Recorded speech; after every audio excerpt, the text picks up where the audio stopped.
E nós vamos, como sempre, direto para a informação sem enrolação, hein? Mais um feminicídio aqui no Rio Grande do Sul. Cadê a trilha, maestro? Pode colocar. Uma mulher foi assassinada na pequena cidade de Nova Araçá, na Serra. Pequena e pacata até então.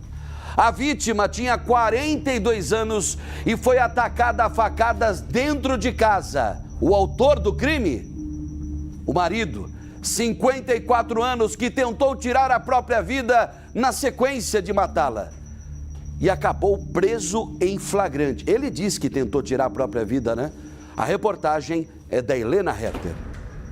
Segundo relatos da família, o homem de 54 anos havia traído a esposa na noite anterior ao crime. A mulher descobriu a traição na tarde desta terça-feira e foi aí então que o casal começou a brigar. De acordo com a investigação, o homem esfaqueou a esposa pelo menos 8 vezes. A vítima teve ferimentos no pescoço e no peito. Cortes nas mãos indicam que ela tentou se defender. A filha do casal, de 12 anos, presenciou o crime e pediu socorro para os vizinhos. A SAMU foi acionada, mas ao chegar no local, constatou que a mulher já havia falecido. Após ser descoberto, o marido tentou se suicidar, se ferindo com uma faca. Ele foi levado ao hospital e foi preso em flagrante. A polícia vai conversar com as testemunhas e esperar o laudo da perícia para a conclusão do inquérito. Eu fico imaginando como é que deve estar a cabeça dessa guria de 12 anos.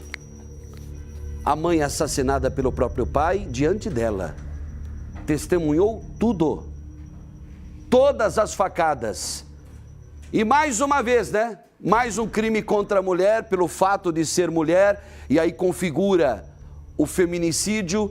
É um crime que continua crescendo, haja vista os casos de enorme repercussão que a gente vem colocando no ar aqui no programa. O mais grave, o mais macabro de todos, aquele que teve como vítima uma manicure de 64 anos, a Brasília Costa, a Bia, que foi, além de morta, esquartejada pelo namorado. E a gente vê que não para, né? Não para. Ou é aqui na região metropolitana, ou no litoral, ou na zona sul do estado, ou na região central, ou na campanha, na fronteira oeste, região noroeste, no norte do estado e na serra, como foi desta vez. Cidade está revoltadíssima. Primeiro, estarrecida, né? Você imagina um local como Nova Araçá, um local tranquilo, pacato, uma típica cidade do interior gaúcho, onde praticamente todo mundo, se não se conhece, mas pelo menos um bom dia, uma boa tarde, uma boa noite, o pessoal já deve ter trocado. De repente, uma menina de 12 anos começa a gritar para o socorro, porque a mãe estava sendo atacada pelo homem que dizia amá-la. E esse vagabundo, esse canalha, esse verme, esse nojento não pensou nem na mulher, muito menos na mulher, mas não pensou também nessa coitada da filha, essa menininha, essa guriazinha de 12 anos.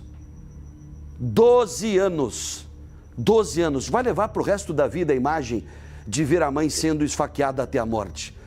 E não só isso, depois viu o pai tentar um suicídio se ferindo com uma faca. A vida dessa garota, a vida dessa menina de 12 anos, uma pré-adolescente, nunca mais será a mesma. Nunca mais essa menina será a mesma. Como é que essa menina vai ter confiança quando mais velha, né? Depois dos 16, 17, ter um namorado. No futuro casar. Se ela viu. Porque o que representa um pai na vida de uma menina? Um pai, de verdade. Amor, zelo, proteção, confiança, a imagem do herói, né? Porque é isso que um pai é na vida de uma menina, principalmente na vida de uma menina, sabia? Principalmente porque o menino ele fica mais apegado à mãe, em determinados momentos da vida com o pai, mas geralmente o menino é mais da mãe e a menina é mais do pai. E a imagem de herói que essa guria tinha, do pai, se espatifou, se quebrou toda. Porque ela testemunhou esse crime bárbaro lá na Serra Gaúcha. Que horror, né? Eu espero que essa menina tenha familiares e que esses familiares a acolham, porque ela vai precisar de acompanhamento psiquiátrico, psicológico e, acima de tudo, de muito amor. O traste que provocou, que diz que tentou tirar a própria vida, né? Esse negócio de diz que tentou, eu já vi tantas simulações, né? Porque o cara às vezes faz no calor da emoção, e isso não é para justificar nada, mas depois quando ele vê, ele, né, faz um cortezinho aqui, ó, no dedo e outro em cima da sobrancelha e diz que tentou se matar. Mas sabe a origem desse crime? Confirmou isso, Elian? Está confirmado? A Polícia Civil confirmou? Sabe qual é a origem? Por que ele matou a companheira? Por que ele matou a mãe da filha dele? Porque ele a traiu, não ela o traiu. E mesmo se ela o tivesse traído, não justifica, nesse país um dia justificou, né? Lavar a honra com sangue. Existia isso na lei brasileira, na lei criminal, na lei penal. Lavar a honra com sangue. O pai da grande atriz Maitê Proença fez isso com a mãe, que era professora lá na cidade de Campinas, no interior de São Paulo. Matou-a dizendo que, né, lavei a honra com sangue. Hoje, graças a Deus, não existe mais isso. Mas foi ele que traiu a mulher e, além de traí-la, tirou a vida de uma maneira tão absurda, tão violenta, tão brutal. Olha a imagem da faca que ele utilizou para isso. E com base em outros casos, inclusive daqui a pouco nós vamos falar especificamente de um outro, né, de certa forma um outro feminicídio que aconteceu há 10 anos, Quanto tempo você acha, você que está acompanhando o Boa Tarde Rio Grande aqui pela Band ou pelo YouTube, quanto tempo você acha que esse vagabundo, esse feminicida vai ficar na cadeia? Quanto tempo você acha que ele vai ficar na cadeia? Dependendo da legislação que nós temos, que já é falha, as penas ridículas, punições extremamente leves, mas, acima de tudo, a falta de sensibilidade e a soberba de alguns magistrados que acham que são mais importantes ainda do que a própria legislação. Quanto tempo um vagabundo que trai a mulher, mata a mulher depois que ela descobre a traição, na frente da filha de 12 anos, a menina que correu para os vizinhos pedindo socorro, tentando salvar a vida da mãe. Quanto tempo você acha que um traste como esse vai ficar? Brigada Militar no local, material recolhido na delegacia de polícia. Quanto tempo esse covarde vai permanecer na cadeia? Não dá para cravar, né?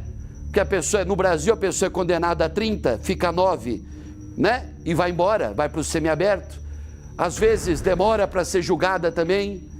Então é difícil, gente, difícil, né? Depois da invenção aí da chamada lei de progressão de regime e da criação da tal tornozeleira eletrônica, que para mim é o maior caô da história do mundo, é esse negócio de tornozeleira eletrônica, porque a tornozeleira eletrônica, ela não evita.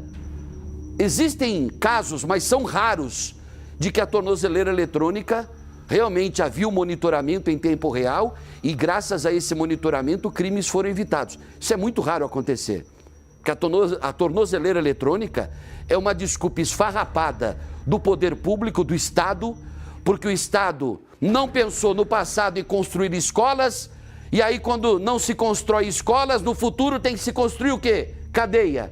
Falta vaga no sistema prisional, tornozeleira. Às vezes falta tornozeleira, como no caso do publicitário Ricardo Jardim. Até tornozeleira falta. Se bem que o governador falou que agora não, né?